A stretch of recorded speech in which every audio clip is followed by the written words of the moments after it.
this resolution, this resolution contradicts the superintendent's recommendation. Like Okay, 100%. so let's move to Trustee Hinckley. She's got her hand up. I understand she has her hand up, and then when I'm done talking, then she can speak. I'm really polite on these board meetings, and I always let people speak. You've cut me off more than once. This is a board meeting that's held in public, so the board members get to speak. And especially when I'm speaking about something where we just made a huge mistake. And so I'm trying to right that wrong so that we don't continue to hurt students.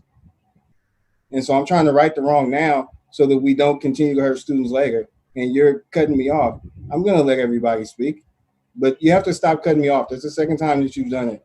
And I am respectful to you're everybody. repeating yourself. You're repeating yourself over and over and over. We've heard your argument. We understand it. But you don't understand it. You don't understand it.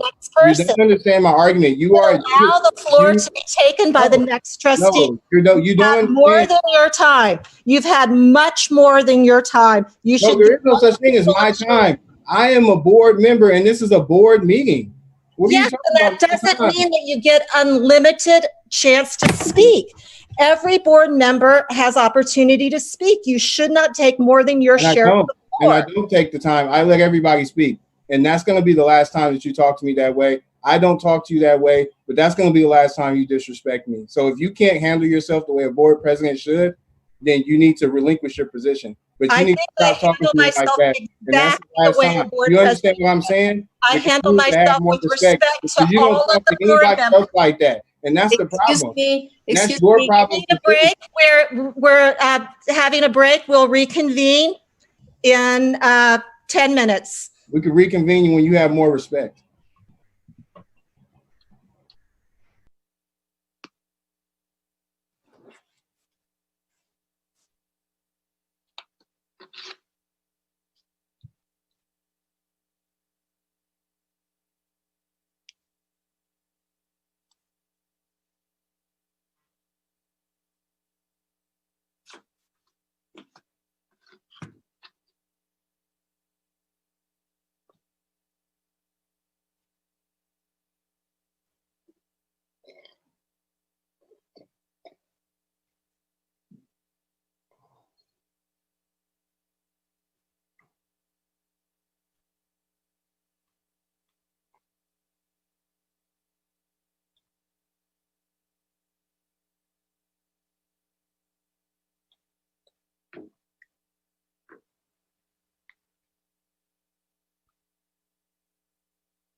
Well, I think I'm gonna get to bed.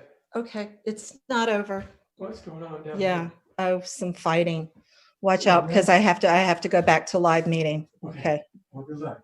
thanks. Hold your own.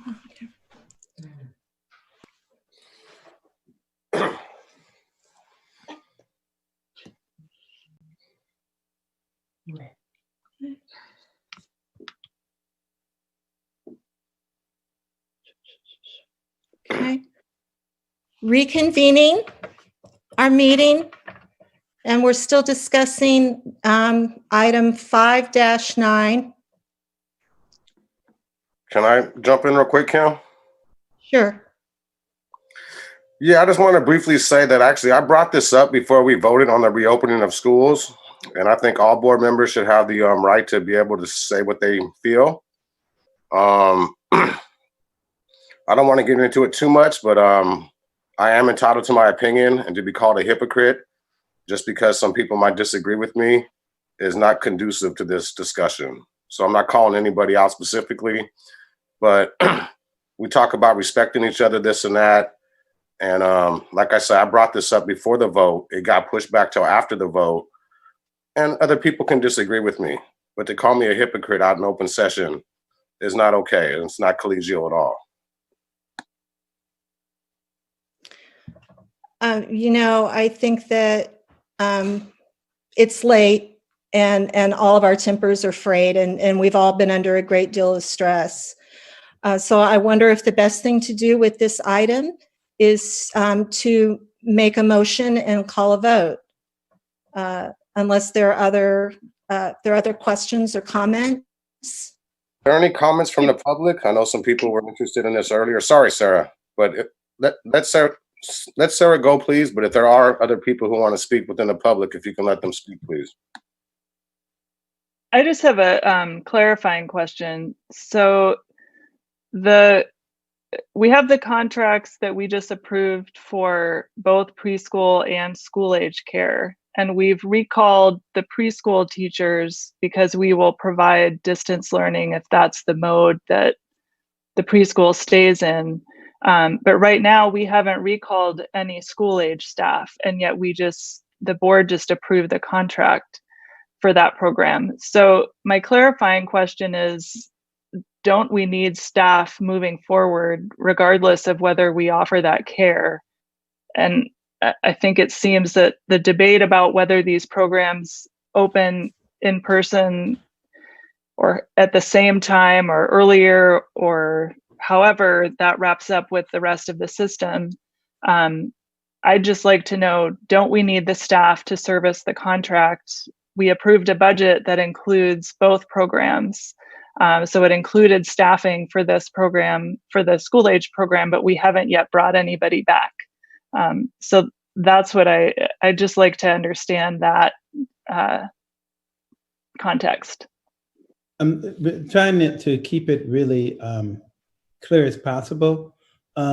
With distance learning, the school age program is the before and after school program, and when schools are closed, there's no work for that particular group. And so that is the rationale, and I can have the chief HR person speak to that further, for not bringing the school age people back when there's no school age work. And so that is the reason at the start, and it's the current reason. But I think what I'm hearing, that the board may want to bring them back, and the board can do that. But there'll be no work and no revenues coming in, and the impact will be X number of dollars to the general fund. And if the board choose to make that decision and have and make that commitment to spend X amount of general funds to cover that, whether it's long run or short run, that is within the board's purview. And I think it goes back to something you mentioned earlier, Sarah, that it would be good to do it sooner than later, is have a budget analysis around our before schools and after school programs, our contracts, keeping it simple, how much money we're getting in and how much money is going out, and how COVID-19 has impacted us adversely to the point of paying a significant amount of money out of our general funds to continue to run the programs. And that way the board can make a informed decision and even financial commitment to run the program. Our job as staff is to work within the purview of the budget, not have the district go financially under. And so if the board does decide to set aside X number of general funds, that means we have to take something from some other program but the board needs to know what other program. And so having a budget presentation and analysis of this sooner than later is imminent for us right now. So just a couple follow-ups. So one, are you saying that we will not get the state contract revenue if we don't open in person? Because that revenue will come in. And the second is the board already did vote on a budget that included staffing for this. But if you could just clarify what happens to the state contract revenues that are coming in if we don't offer in person. I think it'd be most fitting for our CBO, Jackie Kim, to talk to you about the financial side of that and then how that works. And then the personnel side, I will turn that over to Marina Gonzalez to do that. So both of them would respond to those two questions. Okay. Thank you, Dr. Wells. So we will get the funding from the state as long as we open, even though it is distance learning. But we wouldn't get it, of course, not if we don't open, right? Because we get the contract works by the day, meaning if we open whatever day, then we will get those contract amount from the state. So even though we do a distance learning, we will still get the money. So we could, as long as we're doing something, even if it's remote, even if the school age program is remote like the rest of the district, we would get that revenue. But we don't yet have anyone who can provide that distance learning. So, right, but so that's the answer is yes, for sure, for preschool program, because I actually have talked to our the regional person and Anna Menskar about it, but we haven't actually discussed further for the school age program because we just voted the reopenings for schools this evening. So now we have a plan that we can now move forward and do the after school program side. Because when we don't know if we are going to do hybrid model or AB model, that really depends on how we would open our school age program. So that's why I think this was hold until we have a plan for our TK to 12. Okay, so I just want to clarify what you just said, CBO Kim, which is in the district's opinion, we open our before and after school program when we open as a hybrid. Is that correct? That is correct. But what happens to the state contract if we don't open? Do we lose that contract? But we don't lose the contract. Not offering. They made that clear. CDE made it clear to us. We don't lose the contract. This is not unique to Albany. We're all dealing with this throughout the state of California. What I mentioned earlier is that we're waiting to see whether or not, we're unique. In our after school program, as mentioned before, it generated a significant amount of revenue. And it covered not only its own after and before school program, but it filled in the shortcoming of preschool. And so that program was self-sufficient for years. Once COVID-19 hit, we didn't have the revenues because at the after school program, we have about 70% of our parents who are full pay. And that's a significant amount of money. And that full pay generated over $1 million. So it not only was self-sufficient for the before school and after school program, the additional revenues went over to the preschool to backfill their annual shortcoming. And so as a unit, both programs became self-sufficient. COVID-19 hit, no after school program, no revenues generated, and preschool is no longer self-sufficient. Hence is why we had to make the cuts when we made those on May 26th to the program so that the program could work within the budget. And so I think, so that's how the preschool worked in conjunction with the before school and after school program. So just to clarify, my understanding is we have to offer something if we're going to collect the state contract revenue, even if it's distance learning. If we provide nothing until October 6th or perhaps later, we will not earn that state contract and we could lose it. We would Or not am own I the state contract, but not lose it. We are going to continue with distance learning for preschool. But for yeah, I'm just after talking. school, I'm talking before about school programs, age. you don't have distance learning. It's not a that kind of program. But preschool is. Preschool. The official title of the program for before and after school is called child care. And so preschool and child care are two different programs. And so for preschool, the state allows and encourages us to continue with distance learning. But for child care, there's no such option.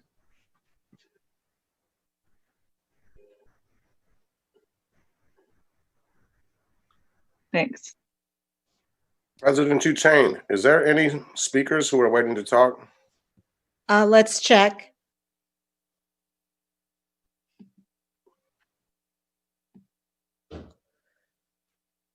Yes, there are. Ms. Gonzalez, can you help me run public comment on this item? Okay, so we are going to start taking speakers. When I call your name, you will have to unmute yourself so that we can hear you. We're going to start with William Johnson. Actually, can we wait just a minute? Unfortunately, I noticed that we're 5 minutes away from our from midnight, which is when we extended the meeting only until midnight.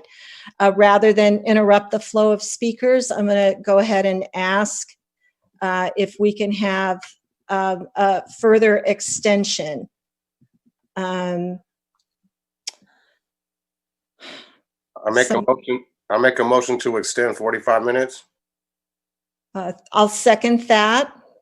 Thank you. And so the vote begins with Student Board Member Mala. Yes. Trustee Doss. Yep. Okay. Trustee Clark. Yes. Vice President Durand. Yes. Myself, yes. Trustee Hinckley. Yes. The motion for a 45-minute extension passes unanimously. And thank you, Ms. Gonzalez. Let's proceed with Mr. Johnson's comment. Yes, I'm the proud parent of a couple elementary school kids in Marin, and I also have 20 years of experience in virology, vaccine development, clinical trials. Just want to reemphasize what's been said earlier. There is an exceptionally small risk to young adults and children, and the observation that's been made about the hypocrisy of opening up ACC and leaving an elementary school closed is pretty glaring, right? I think the school district needs to understand that a lot of people have moved to Albany because of its school system, and you may not realize it, but you're really looking at an existential threat to the foundations of your school. You know, a lot of people, my family included, are looking at options about homeschooling. When you're delivering a completely virtual distance learning experience, you're competing against a lot of competing products out there that are quite good.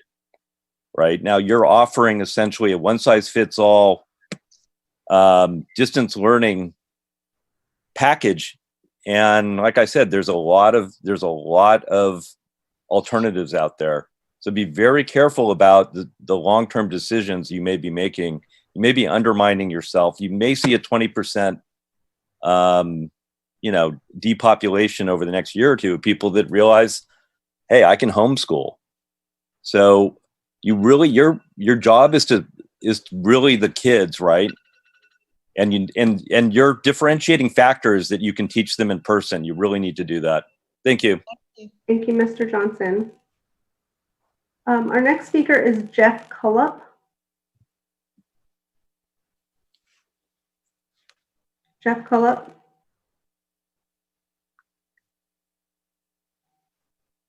Okay, we will move on to Tidra Grogans. Hi, Tidra.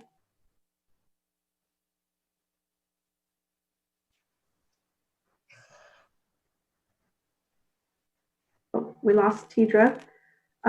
Jeff, are you there? We lost Jeff. Our next speaker is Sarah Haller.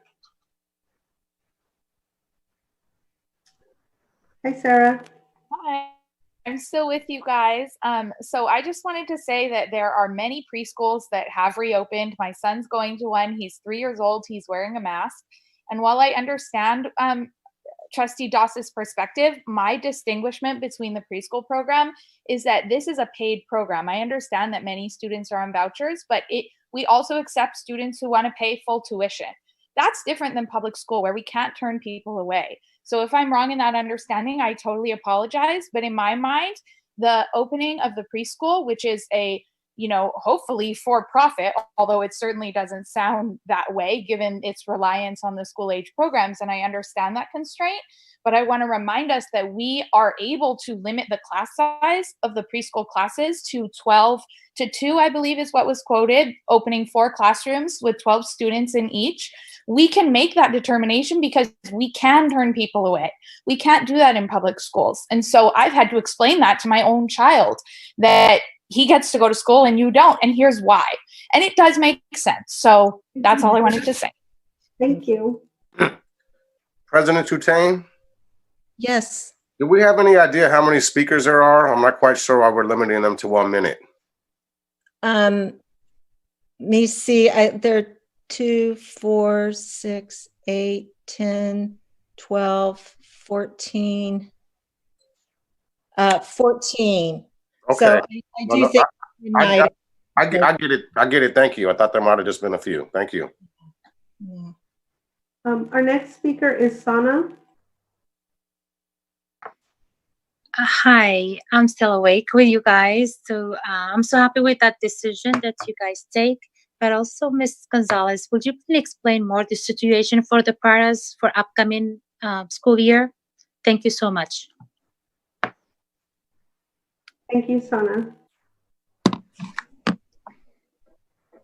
Our next speaker is Drew Shang. Hi, I'm Drew. Yes, first I want to thank you, like all of guys, to stay so late to listen to the public comments. And I want to comment something on Brian's comment on ACC.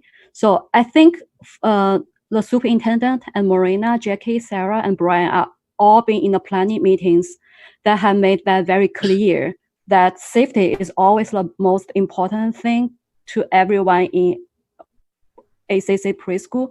So everybody is considering the safety of the most importance. And ACC has the safest model because it has 2 to 12 bubble. 2 teachers stays with the same group of 12 kids all the time. And all ACC teachers are ready and willing to work, making the best and most informed safety decisions for all involved. And the families with the state subsidized do not have other options. They rely on the contracts to send their kids to a school because they are essential. Most of them are essential workers. Thank you. Thank you, Ms. Singh. Thank you, Drew. Our next speaker is Eric Biber. Hi, thank you very much. I appreciate it. ACC is an educational institution. I know that as a parent. My daughter has learned a lot from the after-school program, and I am disappointed about comments to the contrary that it's not an educational institution. Second, structuring a program like ACC is different than opening up an entire school. And so the safety analysis may be very different. There are different regulations, mandates, and recommendations for preschool and after-school programming versus K through 12, and also different situations for younger children in ACC than in high school. There are real equity concerns for essential worker parents who do not have options, especially if we're in hybrid scenarios. And just saying they should be able to go off and find cheap childcare is not something I want our district to say to them. Fourth, if ACC is closed against state mandates and recommendations this fall, we will lose the state contracts, and that means closing ACC for good, and our subsidized families lose those services for good, not just this year. Finally, there have been comments that advocates for ACC are arguing to benefit ourselves at the expense of others. Speaking for my family, I doubt that we'll be using ACC resources this fall for a variety of reasons.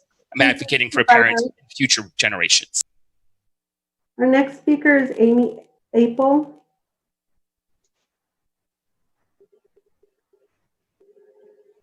Hi, this is Amy Appel. I just want to remind the board that there's a number of us who are here to also talk about the paraeducators for special education, and I don't want that to get lost. I do want to comment about that, but I don't want to interrupt the conversation about the ACC, so I hope that you will call on me again. Thank you. Thank you. Actually, I think that they're both part of the amendment. And so I think that if Ms. Appel has a comment about the special ed paras, it is appropriate to give that now.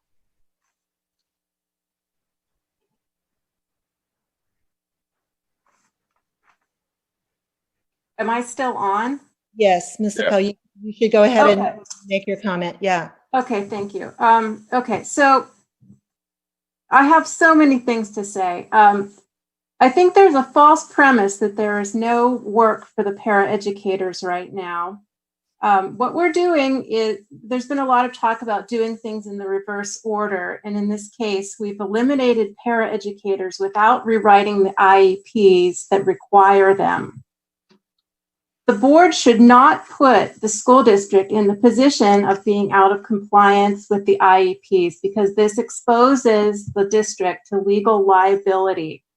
And furthermore, under this distance learning model, students are going to need more, not less, paraeducator support in order to access their education. Thank you. Thank you. Our next speaker is Jody Alberstein. Hi, thank you, and thank you all for your service. I also want to talk about the paraeducators. I want to talk about the fact that they were cut due to the budget, not due to distance learning, according to your presentation. And according to the state, education budget was not cut after all. And you listed in your presentation multiple times that bringing them back would be your #1 priority, and yet you have not brought them all back. So I want to remind you of that commitment. And I want to reiterate what Amy said about how critical paras are in distance learning. There's so much for them to do. I'm concerned that we talked about assignments potentially being instruction.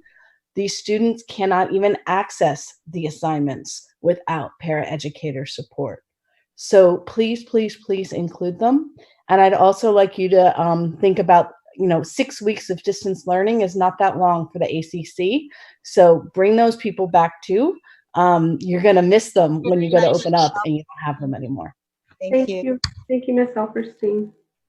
Our next speaker is Julie Paulson.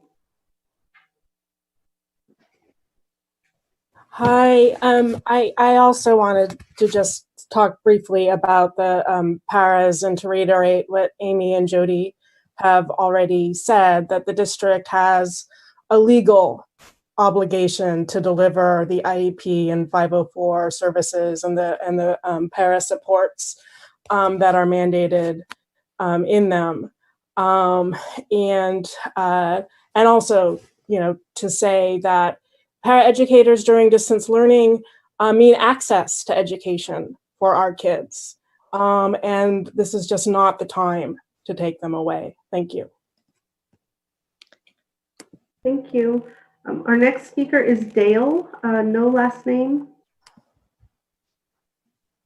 Oh, thank you guys all for your time and being here this time of night. I'm a parent of a daughter entering Albany Middle School, and I just want to tell you guys that overall, pretty disappointed in the way the decision went with the vote earlier. The ACC is in direct conflict with you guys keeping distance learning earlier. I echo Brian Doss's opinion completely. I also feel that he's been disrespected on this meeting, and I will be furthering that to whatever means I can to hopefully get that rectified. I also find myself breaking with the teachers union. I'm a lifelong union member. Union members are proud to get their jobs done.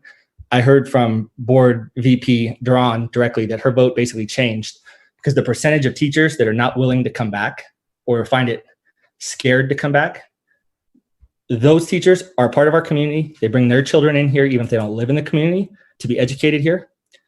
They should help to better the education of our children and the taxpayers of this community. Thank you. Thank you. Our next speaker is Elizabeth Allison. Elizabeth Allison.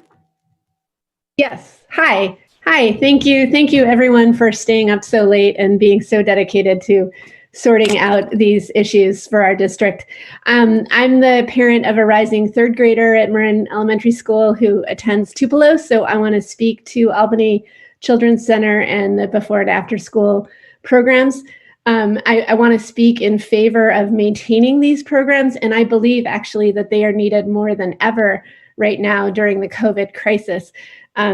So we've heard how the preschoolers can be in small, stable pod groups with a small group and a teacher, and there are ways that we know to keep that safe.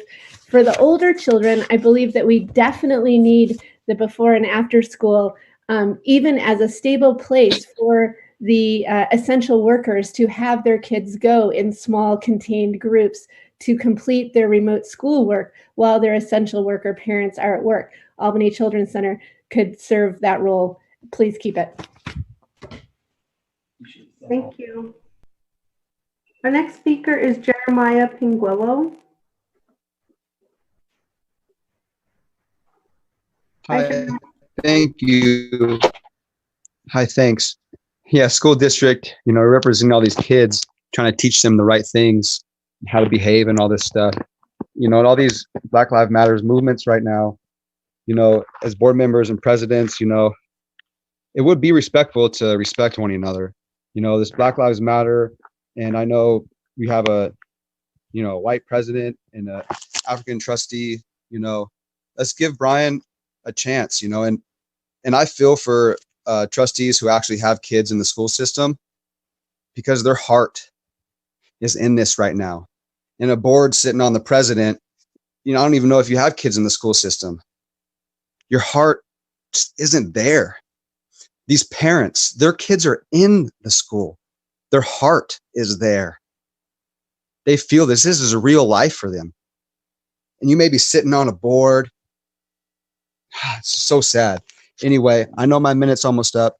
The snack bar can be student run. You don't have to hire somebody to run the snack shack. And laying off, special ed teachers is really bad. For those who are still here on the webinar with us, I have one child who went all the way through Albany schools and who just graduated last year. And I have another child in the high school. I am a parent in the district. Thank you. Okay, I just want to let everyone know we have 8 more speakers. Our next speaker is Cheryl, please. Cheryl, I need to promote you to a panelist because of your version of Zoom. Just one second. Hi, Cheryl. I feel so honored. Thank you all, everybody. I know you must be exhausted, and it's not just tonight, it's weeks and weeks and weeks of this. I think we all are. Couple of very quick points. First of all, I'm really worried about the paraeducator situation because we need all hands on deck. Alexia, I really appreciated it that we need to develop distance learning IEPs. We need to have the staff available to do that. We need to decide the student will need a para and we have one and here you go, not wait months to bring that person back. I'm also really concerned because the unemployment supplemental money is ending. So staff are gonna start looking for a job, even with our higher rate of pay, to ask them to wait 3 more months when they can make just as much money at Safeway. We've worked hard to get these paras in and we need to keep them. One model doesn't fit all. Like one size doesn't fit all, and we need to provide some in-person support various ways. Paras will be instrumental in doing that. And then I just think that The ACC issue, I don't want to leave it alone because I think I'm on the board of a preschool and we have successfully reopened, and the issues are very different, as other people have pointed out better than I. So I think for that reason that we need to bring all these positions back, preserve our staffing, and be ready to go and flex during this critical time. Thanks. Thank you, Cheryl. Our next speaker is Annabelle Eden Wong. Hi, Annabelle.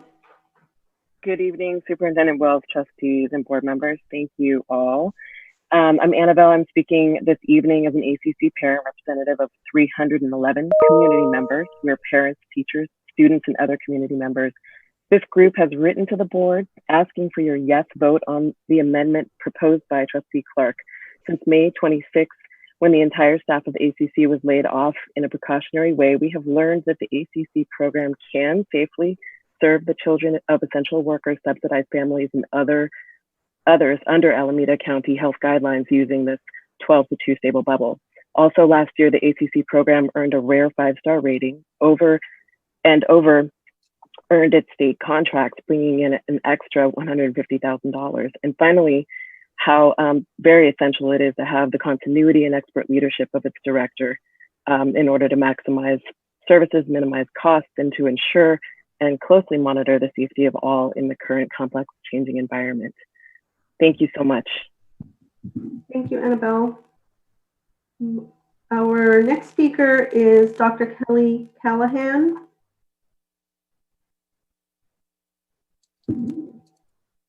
Hi, good morning, everybody. It's never ceases to amaze me how nervous I get to make a comment, but here I go.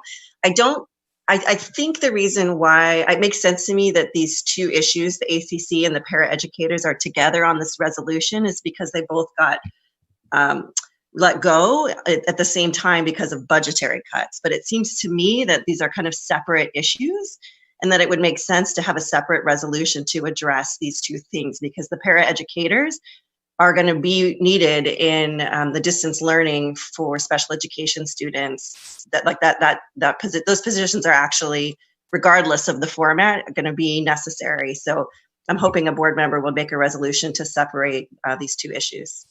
Thank you. Thank you. Our next speaker is Shannon Huffaker. Hi, I wanted to ask a clarifying question. I think Chief Business Officer Kim said that this budget resolution would cost like $1.7 million. Is that right? And if that's the case, I would like to see some more detail about where that money would come from. I don't think it's really fair to take a vote at 12:15 at night or in the morning without like a little bit more information. And I also agree with Kelly from the previous comment that I would like to see these two issues separated because they seem to me to be very different issues. And finally, I would just like to say, I'd like to go back to some kind of science here. And I am curious where the science comes from that you can run a preschool pre-K program, but you can't run a kindergarten program, when it seems like you could do something very similar with kindergarten in these settings, and that it just doesn't make very much scientific sense. So, but I just wanted to get a clarification about the budget primarily. Thank you. Thank you, Shannon. Our next speaker is Sarah Howler. Thank you so much. Thanks for letting me speak again. So I just wanted to say something like what Shannon just said. I've been wondering if we would give parents the opportunity to state whether they'd like to come back in person or whether they want full remote, asking them to make a commitment for how long they need to stay in full remote, like many other districts in the Bay Area are doing. It may actually result in a 50-50 split, or it may not. But if it were to result in a 50-50 split within our community, then I would also ask the board and the district staff to consider why we couldn't have a school age, maybe even just elementary, really. I'm really mainly speaking about elementary, because in my opinion, those are the children that need in-person education the most. Of course, there are exceptions to that.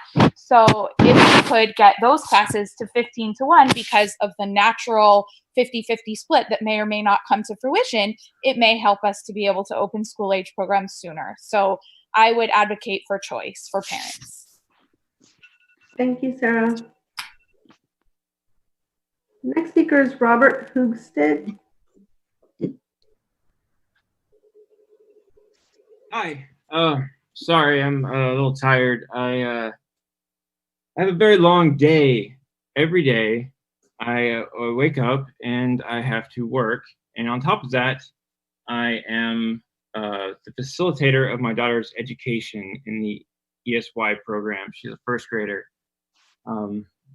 rising second grader at Cornell. And I have to spend my time learning not only how to be a special education teacher, but I have to alter these curriculums that are so broadly based and rely so heavily on paraprofessionals to come in and facilitate. I cannot foresee how you can propose to go forward without para support in these classrooms when they rely so heavily on it. And these two topics need to be separated. Thank you. Thank you. Our next speaker is Jeff KALB. All right, try again. Okay, so something that has not been addressed in any detail whatsoever was what the scalability of this planning is in each of the originally proposed scenarios. In other words, as COVID-19 rates rise and fall, what scalability do we have for fluctuations in infection rates versus a stationary back-to-school hybrid model? I believe it should be discussed sooner than later, potentially exposing my child who may or may not carry it back to my household that has high-risk older adults who are currently living in their home is very big concern of mine. If I can't at this current time, as I'm taking proper social distancing and transmission mitigation procedures with my son, be allowed in the state to take my family to the city of Albany to eat in a restaurant for even 10 minutes currently, what method of thought would be behind me sending my child by himself to be in a classroom, elementary age children from different households for 6 hours out of the day? This needs to be flexible, changeable at the times, and not a one model or model two approach. Please take more time to work through the issue versus powering through. Thank you. Thank you. Our last speaker is Robert Strand.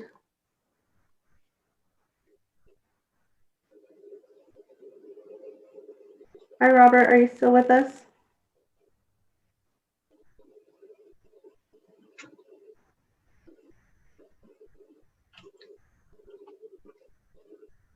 Okay, then I don't know that Mr. Strand is going to come on, so that is everyone. Okay, board, then that brings it back to us. So just to remind everyone, this is the personnel assignment order, the PAO item 5-9, and Trustee Clark has proposed an amendment to that. So at this point, several things can happen.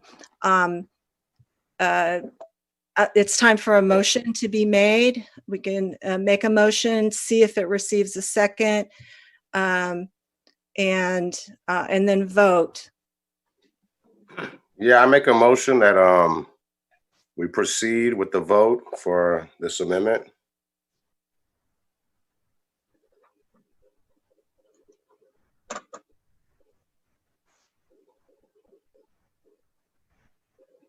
Can I ask a question? Can we, well, several speakers have brought up separating aspects of this amendment. I don't know if Jacob would be willing to consider that.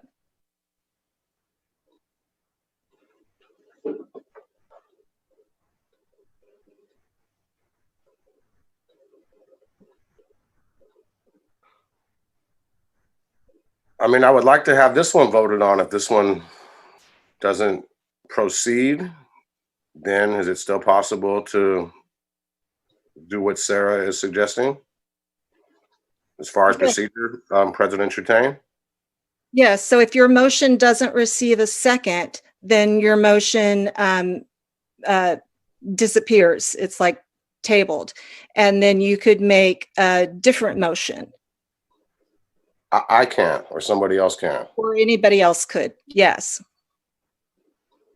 Or Okay. we, yeah, or really there are even more possibilities. I mean, this could be tabled to the August 11th meeting in whole or in part, where we could, I think that the district offered us more financial analysis of the impacts earlier. At this point, I'm still waiting to see if the original motion gets a second.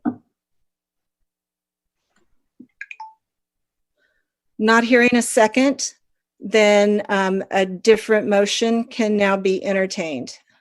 I'd like to make a motion that we separate these and have one vote just for the para-educators, and then have a separate vote for the rest of the positions on the amendment.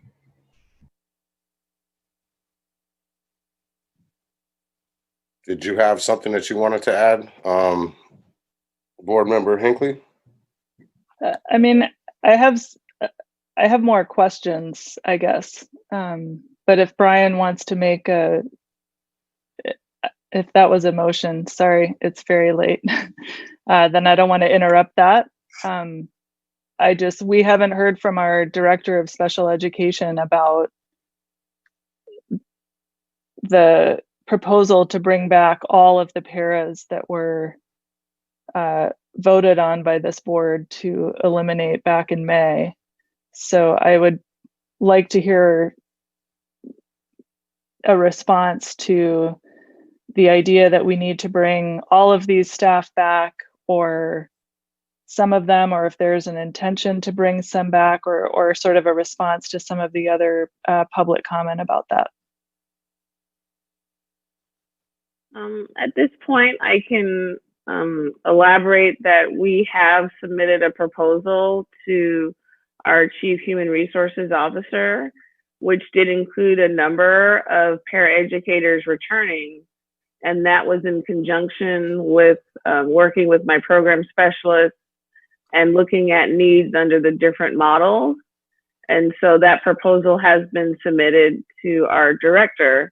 I don't know how much more I can elaborate on that unless I were to pull that document up. So you're already anticipating bringing back at least some number of paras, some of whom would be on this list to meet the needs that you've identified. Correct. And those would come before us in August, or what's the procedure for that? Perhaps our Chief Human Resources Officer can elaborate on the timeline, because we submitted the personnel request and then we work with her on the timeline.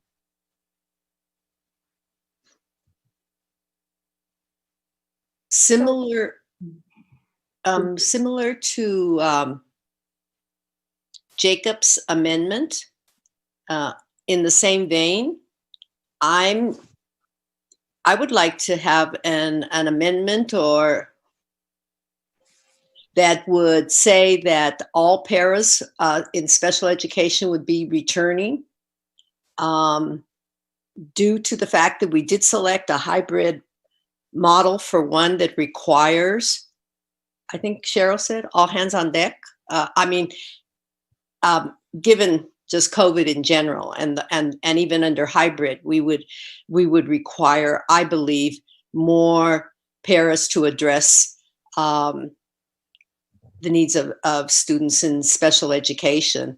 So I would like to offer that as a friendly amendment as well, so that issue can be addressed by the board members. Can I speak on that, please? VP Duran? Sure. It sounds to me like what you're saying is very similar to what Brian is saying. Please tell me if I'm wrong, or maybe Brian can jump in. No, that's what I was saying. So I mean, instead, I can just second that instead of redoing it. However you guys decide, yeah, but it sounded very similar to me. Yeah. Sorry, if we can just stay with yours, Brian. Okay, Vice President Durand, can you, and Trustee Doss, I think Trustee Doss made the motion first. But just for the sake of clarification, could you go ahead and restate your motion? And then I'm sure Vice President Durand will second it. Yeah, I'd like to make a motion that we amend and separate the paraeducators from the rest of the list and vote separately on those items. VP Durand? I second. Okay, so we have a motion on the floor that, and let's be very clear. So, Ms. Gonzalez, if you can bring up the amendment again so that we see exactly what positions and what FTE we're voting on.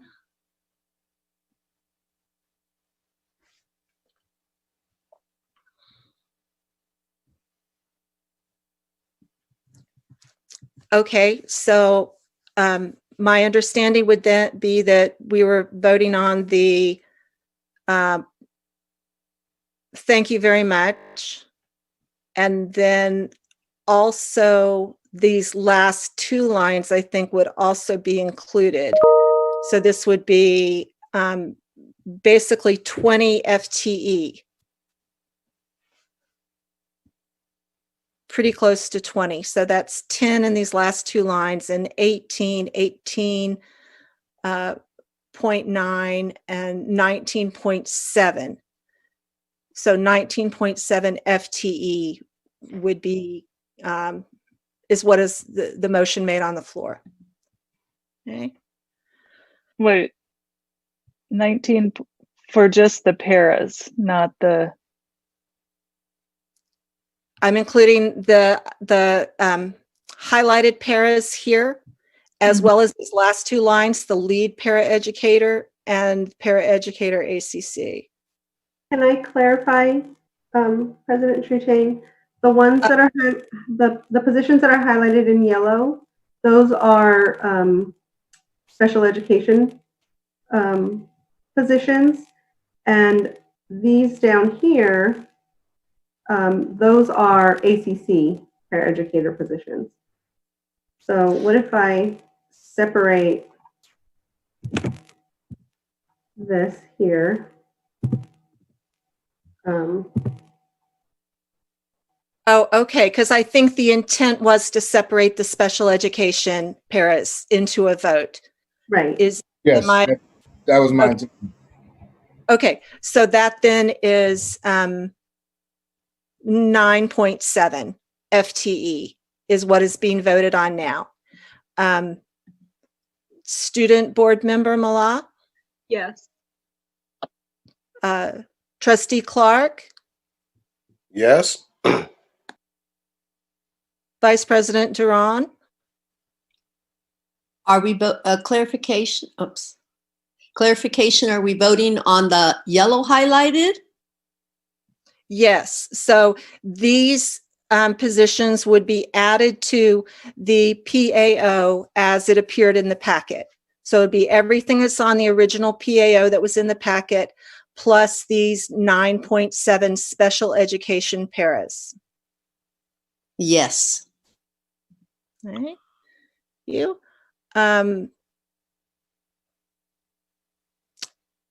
I will vote yes. And then Trustee Hinckley?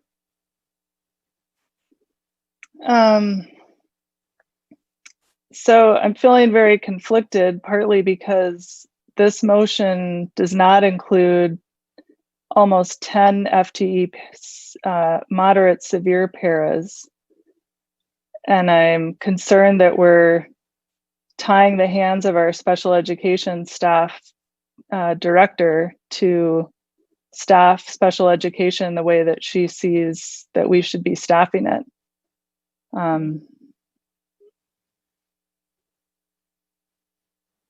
So I can't vote for this motion the way it stands.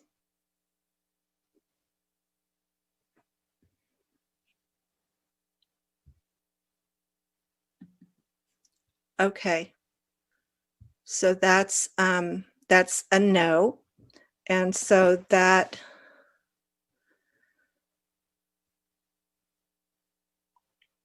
the motion still passes with trustees Doss, Clark, Duran, and Trutain in favor, and trustee Hinckley opposed. Okay. Can I ask a follow-up question? Yes. So in a scenario in which our director decides that we have greater need, for example, in the moderate severe category, but we've directed that this specific configuration of staff is what's recalled, I guess I'll just leave this as a comment that I'm concerned that this goes against the idea that we accommodate students' needs rather than directing specific staff positions to be brought back. And I'm concerned also. I wish that you would have voted ahead of me, because I also don't want to tie our special education director's hands. And I see now that this doesn't really respond to what particular students we have. So I'm concerned about that as well. I hope that we can get some clarification from Director Ritchie or from Ms. Gonzalez or from Superintendent Wells. Well, we didn't bring this forward. Typically, the director, because we had some things in motion, executive director would meet with HR and then eventually meet with me, and then we would bring the proposal based on a cogent rationale that related exclusively to kids' needs. So we would take this and go back and look at whether or not this works for us, or whether or not we need to bring some additional back or kind of adjust it a bit. So you'll be hearing from us real soon at the August 11th meeting. Okay, thank you. Can I add something, Kim, please? Sure. Yeah, this is a request from staff. I'm hoping that we can get a commitment from them again, that we'll do everything that we can in our powers to bring ACC back to where it was before. Because I've heard that that is supposed to be the goal, but the actions aren't really showing that to me.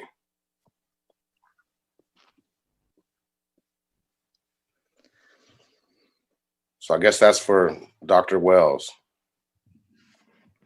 Okay. Okay, Trustee Clark, can you clarify? You mentioned that bring ACC back. I heard that part. A commitment from staff to bring it back the way. I just getting clarification. The way we knew it before is what you requesting, I think. Correct. I have a feeling that ACC is seriously in jeopardy, and I hope I'm wrong. I would also like to, be able to see a clear proposal with information about what our plan is for the before school and after school program. I'm very concerned that we're at risk of losing that contract and that we're not being responsive to the needs of our community.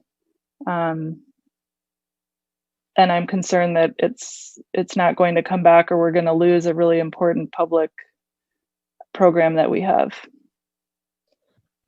Can we agendize that for the August 11th meeting to get a fuller analysis of both our preschool and our before and after school program? Yeah, I would really like to do that, and also to get clarification again, because I've been hearing this, but that's not what CDE is telling us, so that we can come back with some facts and maybe some budget analysis about this contract that's being in jeopardy. And we're hearing from CDE that's not the case, but we keep hearing that it is being in jeopardy. So I want to spend the next week or so working directly with our CDE representatives and bring back the facts. And I may even ask them to put it in writing so that there's a point of reference and authority to be able to distinguish between the facts and the misinformation that's out there.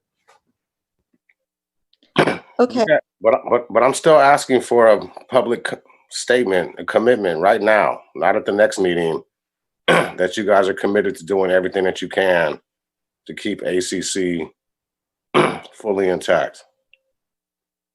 It's kind of a yes or no. When you say, because that's kind of global, to keep it fully intact, during COVID-19, it feels like it's not intact, and it kind of feels like it's outside of our control because of the COVID-19.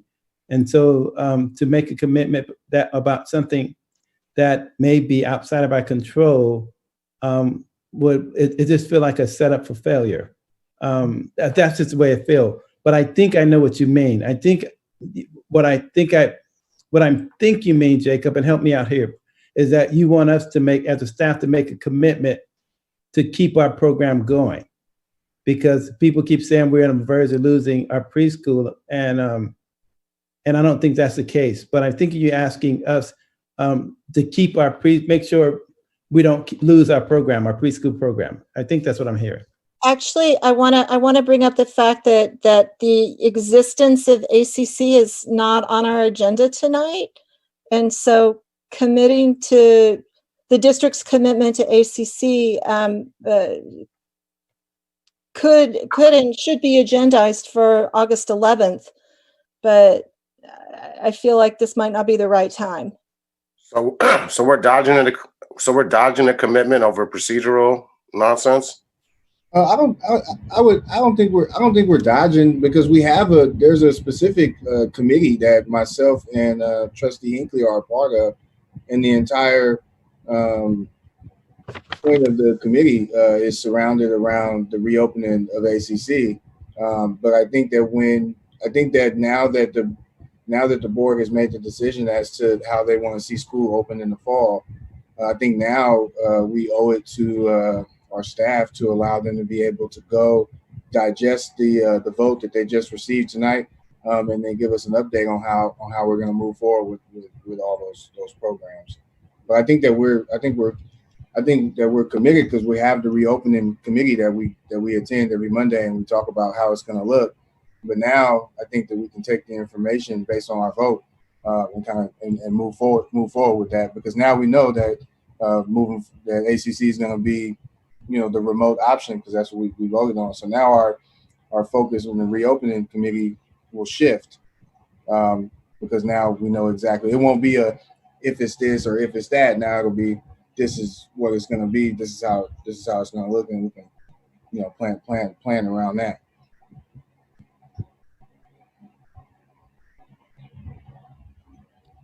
Okay, so I think that we passed the amended PAO, and that brings us to our item 7-2, job description, education technology teacher on special assignment. Mm-hmm. Sorry, I'm slowing down here. It's getting late. Let me bring up this agenda item.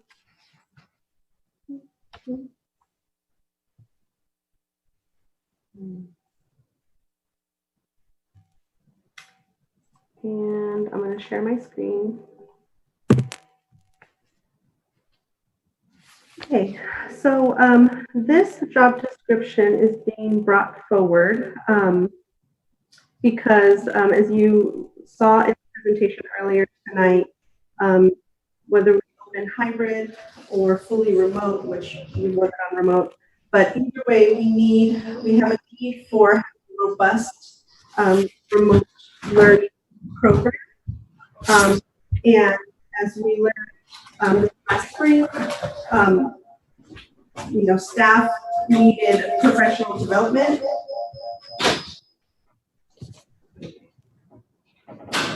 Give me 1 second. Okay, can you read your thing, please? I did. It is. Okay.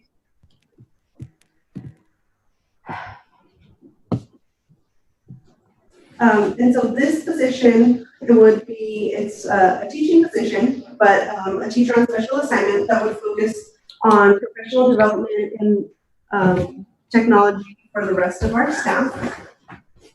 And to help prepare them to take on the task of providing remote learning. Sure. And so here is the job description. And I'm hoping that you've had a chance to review the job description. And I'm happy to answer any questions that you may have.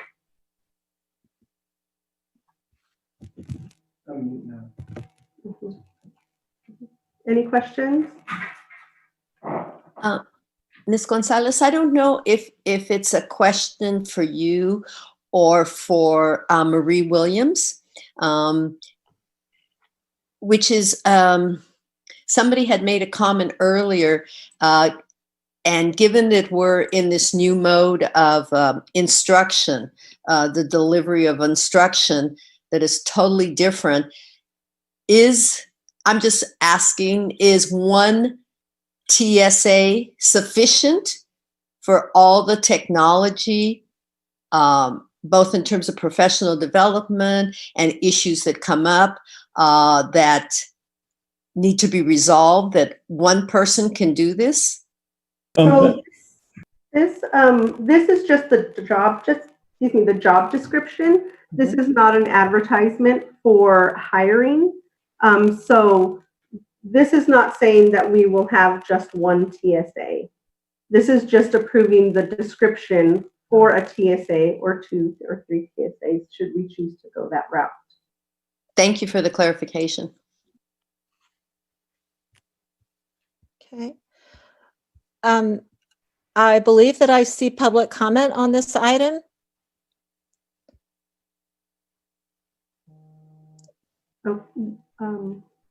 We have one hand up, and our speaker is Jody Alberstein. Okay, if we can just hear, I think there's 2 hands up now. If we can stick to that, it would be great.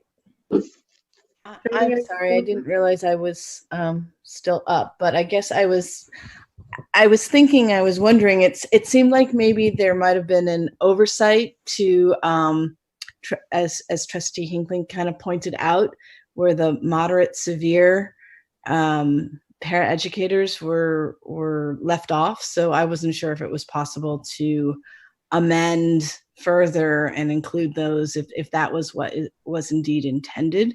If it was just a mistake and not including them to begin with. So I don't know if that's possible. So that was just my thought. Thank you. Okay, thank you. Okay, and the other hand is down now. So I'm looking for a motion regarding the job description for an education technology teacher on special assignment. I move that we approve the job description for the education technology position. A second. Okay, and we'll do a roll call. Okay, we'll begin this time with Trustee Clark.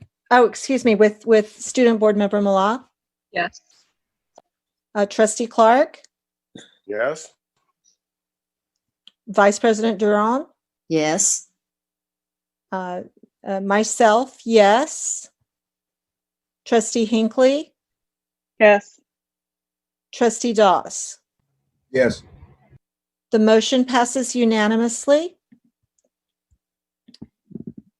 And that brings us to our last action item. 7-3 job description, special education coordinator. This job description,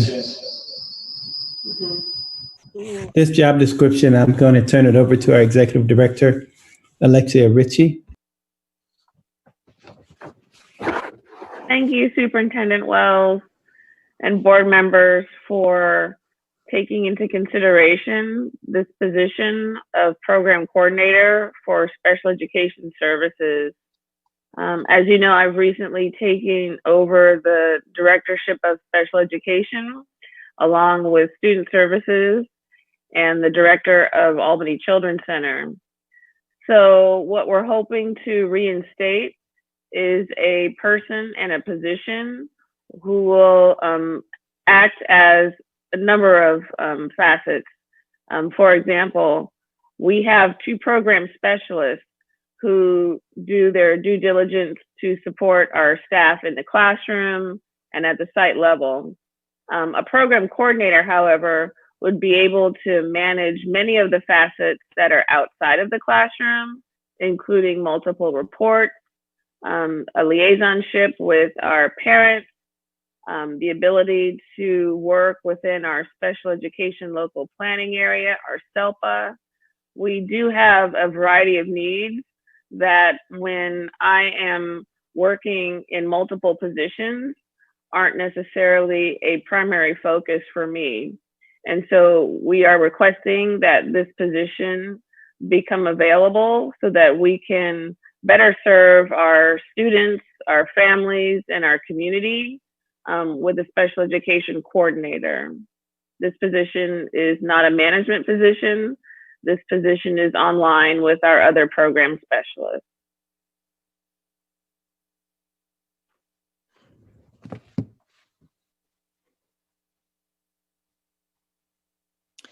I guess I have a question for you, Director Ritchie, which is,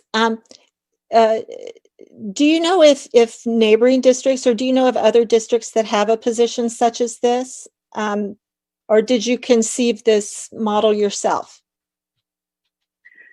Historically, and I think perhaps our Chief Human Resources Officer can confirm, that our previous director, before Director Michael, Director Diane Marie, began her tenure in the district as a program coordinator. And so Albany Unified has actually had this position before, if I'm not mistaken. And yes, neighboring districts have combinations of program specialists and program coordinators, and then they also have a management position as a director. And that is correct. All of that is correct. Thank you. I have a question, or 2 questions. One is, if we had to choose, I mean, I don't even know if there's been a discussion about this.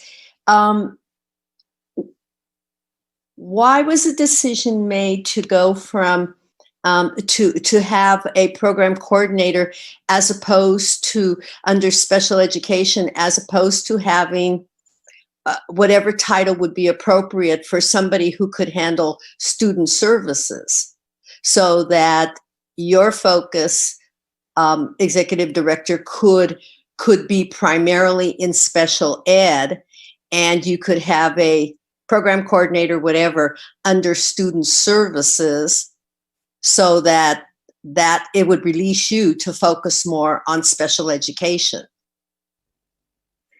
That is an interesting idea, Vice President Duran. However, the depth of special education needs, I believe, warrants a person who has the focus and advocacy skills to devote to that particular position. Whereas the split between student services and the directorship of the Children's Center, I believe, is a position that's doable with my skill set. If I add on the special education coordination, or simply focus on my position as a special education director, I have to be honest that does consume about 95% of my day. And so to me, it more advantageous to bring in someone who can really focus on the special education component, whereas I can assist, and I do have a background in special education, so I would be available to advise. But from my position, I'm not giving due diligence to student services and anticipating needing to spend much more time actually at the Albany Children's Center site. So it would be my preference to have someone who can solely focus on special education. And my second question was around the responsibilities of that person, or the one area is, to what degree do they make decisions specifically around children and services that you would make differently as the director? In other words, how much power would that person have? If they're just a program coordinator versus being the special ed director. In other words, do most decisions that a program coordinator would want to make has to go through you? The answer is yes. In fact, that is consistent with what the program specialists already do, which is before they advocate or even have a suggestion, it's run through the director. So we would anticipate and expect that the program coordinator would be in a position to speak on behalf of the district, but only after being involved with the director in terms of big decisions. Program coordinators, however, would also be able to pick up, for example, the multiple reports that have to be drafted each year. The contracts, for example, that were voted on tonight, all of those are time-consuming elements that a program coordinator can now be in charge of. And some of those don't make decisions, but some of them are extremely time-consuming.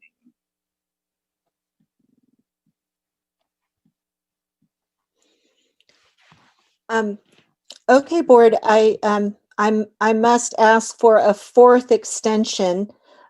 We don't have much more to do, but there are 4 people with hands raised regarding this position, and we need to take public comment on all of our items. I make a motion to extend for 20 minutes. Yes. Trustee Hinckley? Yes. Trustee Doss? Yes. Trustee Clark? Yes. The motion passes unanimously. We're in it to 1:15 now, folks. Are there any further questions from the board on this item, or shall we move to public comment? Okay. We'll have 4 public comments given the late hour. Neri Castillo-McIntyre, Robert Hoogsteden, Kelly Callahan, and Sarah Haller. Okay, we'll start with Neri Castillo-McIntyre. Good morning, everyone. Thank you very much for your service. You over and over have proven that you're willing to do the hard work late into the night. So I appreciate all of you for it. Thank you, Trustee Duran, for your question. And also thank you, Director Ritchie, for your honest answer. And I'd like to say that I very much agree. I have no doubt that Director Ritchie will succeed as Director of Student Services. And she is going to do well, not only because her predecessor set a low bar in how the tasks and the responsibilities were performed in both Director of Student Services and Special Education, but also because Director Ritchie is extremely qualified. But I would urge you to elevate this position that you're considering to Director and empower that person. And that way you can also recruit for the highest qualified candidate you can find outside. Thank you very much. Thank you. Our next speaker is Robert Hookston. Sorry. Hi. I just need to get some clarification here because it seems like the position is a sort of a handler position where there's no, if they're not management, they don't make any decisions, they're not director, then it seems like the position is just to sort of be a liaison to parents between who exactly? It just seems like an extra layer. I understand how it could help out, but it just seems like it sort of shifts the problem, or I can understand how it can help Director Ritchie, but I have to question how it's going to help the children and the parents and the communication if they have no power to make any decisions. Thank you for my time. Thank you. Our next speaker is Dr. Kelly Callahan. Yeah, I was just also wanting to say it sounds to me like while I understand there's definitely need to have somebody with a very specialized knowledge base about the law and how to administer special education in the most like empirically supported and progressive ways possible. So I would want to bring more people into the district with that in mind. It does feel like this might end up being an extra layer of bureaucracy, kind of frustrating parents and slowing down the process for students to be able to get their needs met.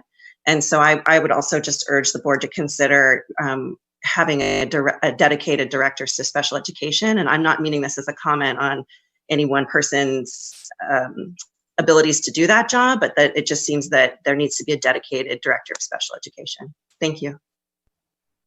Thank you. And that was the fourth. Oh no, we have one more. Our next speaker, Sarah Haller.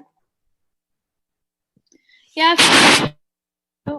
So I just wanted to say thank you to Director Ritchie for Executive Director for also that honest feedback. And I think it's something that we've all known for a long time. I know Vice President Duran has spoken about it in the past, the need to have somebody who can be dedicated to special ed, especially given the complexities of embarking on yet another cycle of distance learning. So I'm not sure that I really understand this idea of a coordinator well enough to know whether that's the best solution.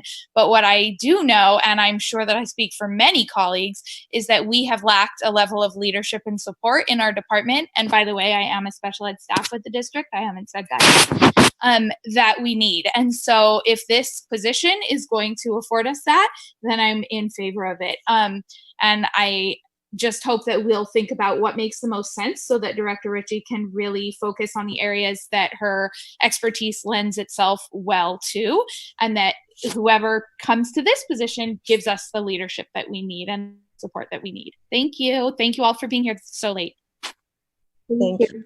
Yeah, President Trutain? Yes. Yeah, I tried to look up the agenda on my iPad and I can't get it up. Can we bring up this item, please? Oh, sure. Ms. Gonzalez, can you help me with that? One second. Education coordinator. A little tech issue. Give me 1 second.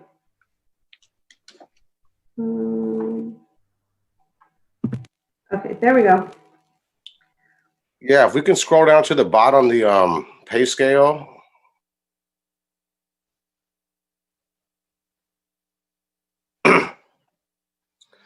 So this is the range, right? From 117, I guess, for somebody brand new, opposed to somebody with more experience, 149. Correct. Okay, I know we're about to vote on this. I just wanted to kind of put this in perspective or how I see things. So let's use the middle, maybe 129,000. How many paras could we get in special ed for $130,000?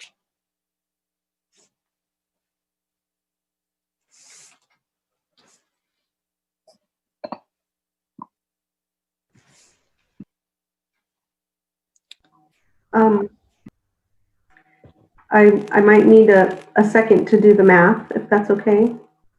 Or just a round guesstimate? I would say maybe 2 or 3 if it's part-time. Depends on if folks are taking benefits.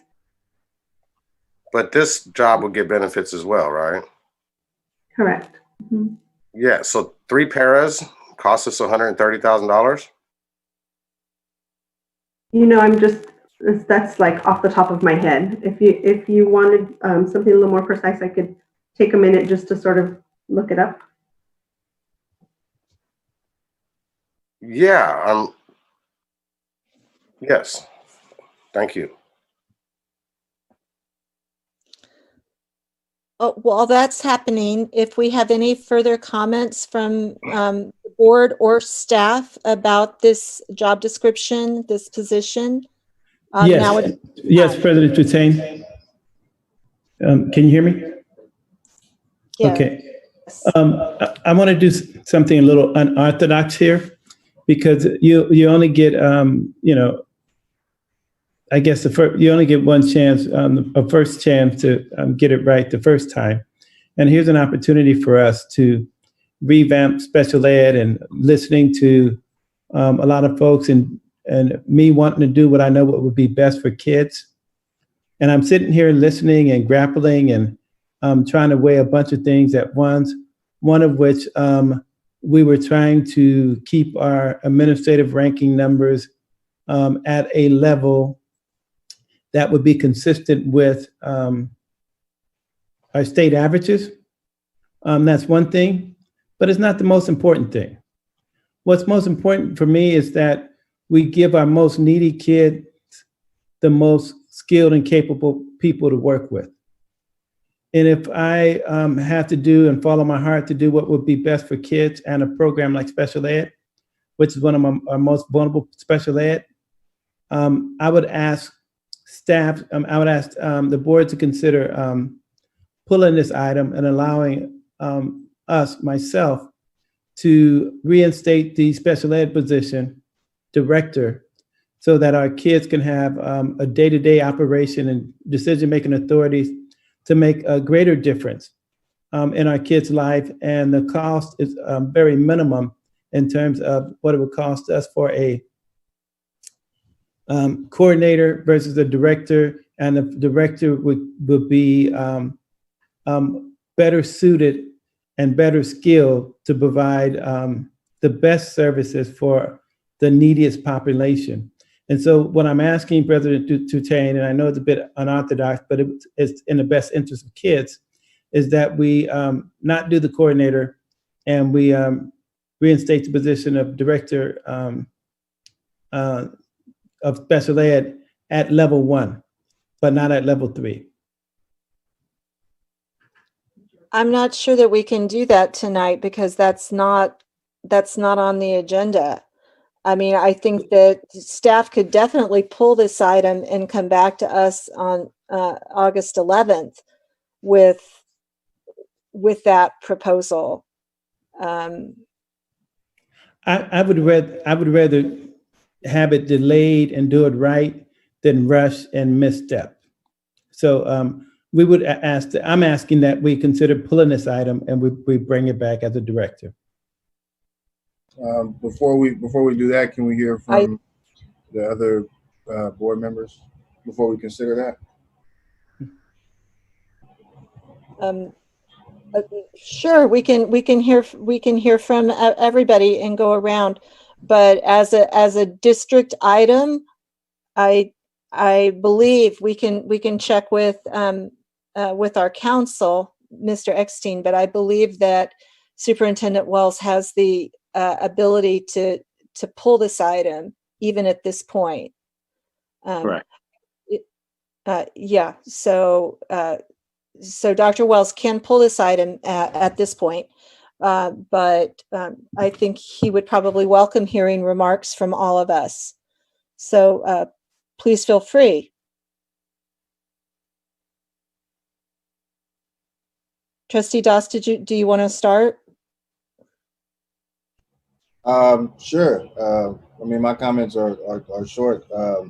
I think that anytime we can enhance the special education department, that's a good thing. We just had a discussion about paraeducators, and we just heard from our special education director that um, brought this item, advocated for this item, and said that it would help her to do her job. And so I think that I think we should do that to allow her to be able to do it.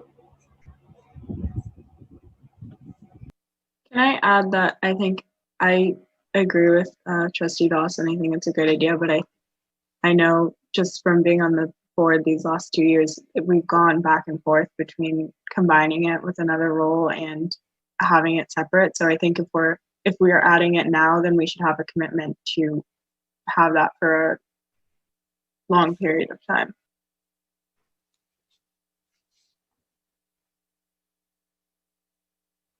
Trustee Clark, Trustee Hinckley, Vice President Durant. Yeah, I'll jump in real quick. Thank you. I appreciate what everyone's saying, and we're having another really good discussion. Just as far as where I come from, I'm just not sure if we strengthen the special education department at the district office opposed to in the classroom. I know we've hired more paras, but when I brought up before how many paras we can bring back for a position like this, just being a teacher myself, and I respect everybody at district office, but when you're talking about a price tag or money on something,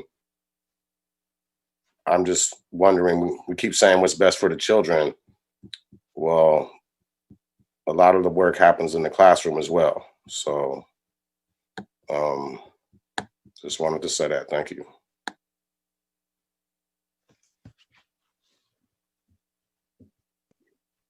I'm happy to comment when this comes back to us in August.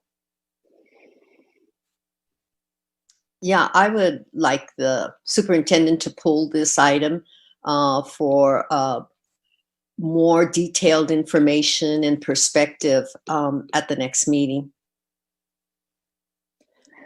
I will just add, I think Audrey, I agree with Audrey that, we've spent a lot of time going back and forth between how to staff special education, including tonight's discussion about paraeducators. And I think as a board, I would rather be voting for decisions that I thought were going to stick for a long time, and that I wasn't going to, be making the opposite decision for 6 months from now. So, I understand that happens at times, but I'm hoping that we can come up with a strategy that really sticks for a little while.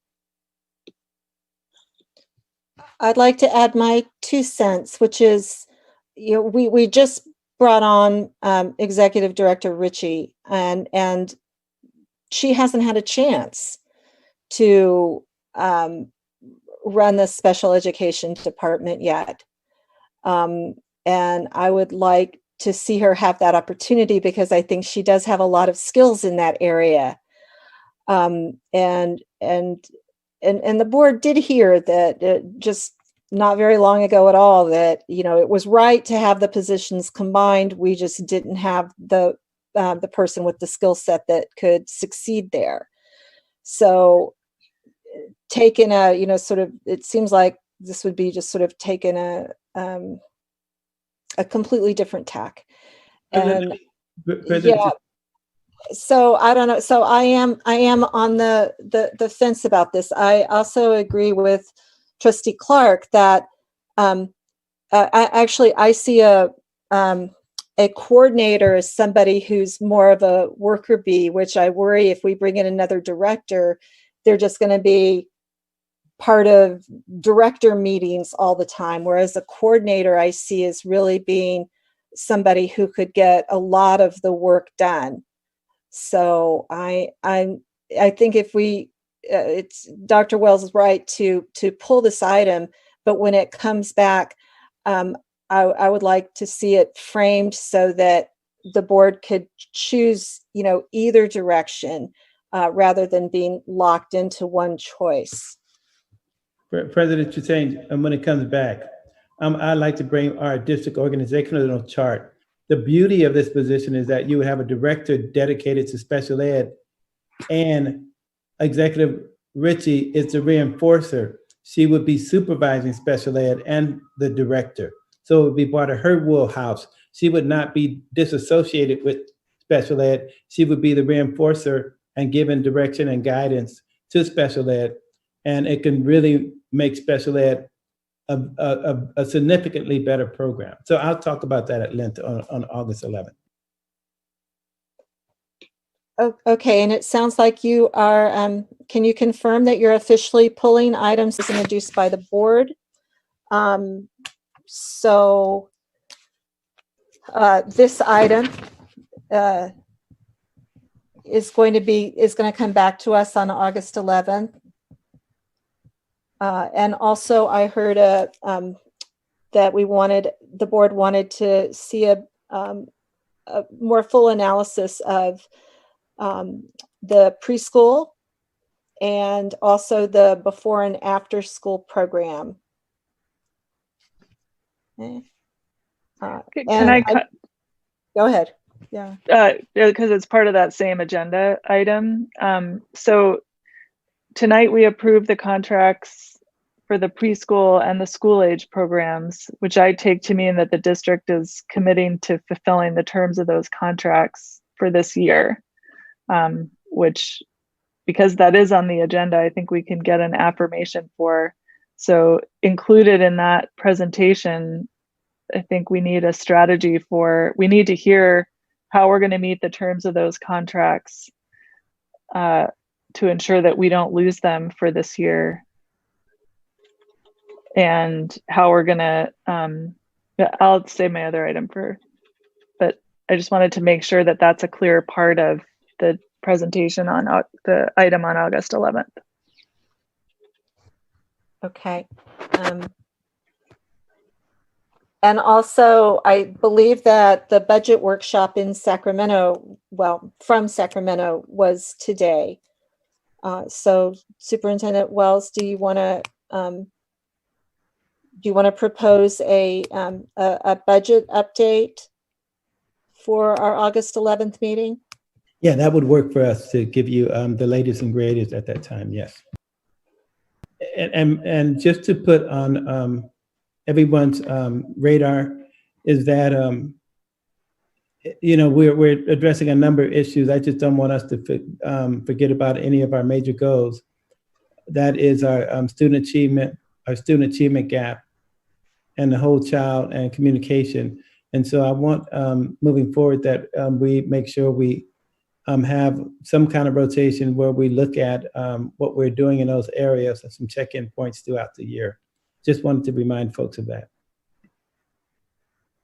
Could you remind us when we're rescheduling the presentation on the achievement gap that we had talked about a while ago? I can pull it up, but I thought it was for the September meeting. Let me check. Okay, thank you. And we also will have our workshop with Nicole Anderson in August, and we'll also need to set district goals and goals for our superintendent at that time, and agree on an evaluation instrument for the coming year. So we'll definitely have some sort of study session workshop sort of thing coming up in August also. I just wanted to clarify that there's an agenda item in August for students from Albany High School that wanted to present to the board. Is that already on the agenda? Oh, yeah. Yeah, thank you for reminding. It's we don't have the spreadsheet set up yet that helps us. The governance calendar is not set up yet for the coming school year, but we're going to be working on that later this week. That I did make a note of that. I'll make another note here to make sure that we include that.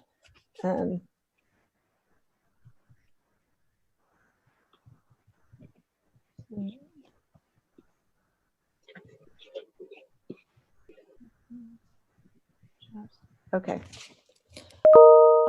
Okay. And with that, have we touched all bases? I have two more, but I don't want to jump ahead of anybody. One was just we talked about bringing, and maybe this will come back from Marina, the paraeducator staffing, given that Alexia had said we were already bringing some positions back, and now we've, I think somewhere in there we discussed having a discussion on August 11th about para staffing. Okay, noted. I say that partly because I support that idea, but I think anyway. And secondly, that I trust that we'll be getting presentations regularly as the reopening plan evolves. But I'd like to hear more about the phase-in criteria and how we're prioritizing different activities and grade levels by that meeting or in August, if possible. Can I just add to that, Sarah, and see if this sort of follows, that that we begin to get more detail, and then by that, parents get more detail of what hybrid will look like come the opening of school. And I'm not saying totally, because I know that's going to take time for teachers and the district office to work out all the details, but I think at every meeting, or certainly in August 11th, we need to hear more about what the actual hybrid will look like for the different grade levels. And I think what the distance learning 2.0 looks like as that becomes more refined as well. Did I say hybrid? I meant the distance learning. Oh, okay. Absolutely. Yeah, no, is because we made a decision tonight, and we need to definitely see what that's looking like. And parents, I know, would really want to know, right? What the expectations are for their students, for their children come the opening of school. So definitely the remote is the focus. I'm sorry if I said the other.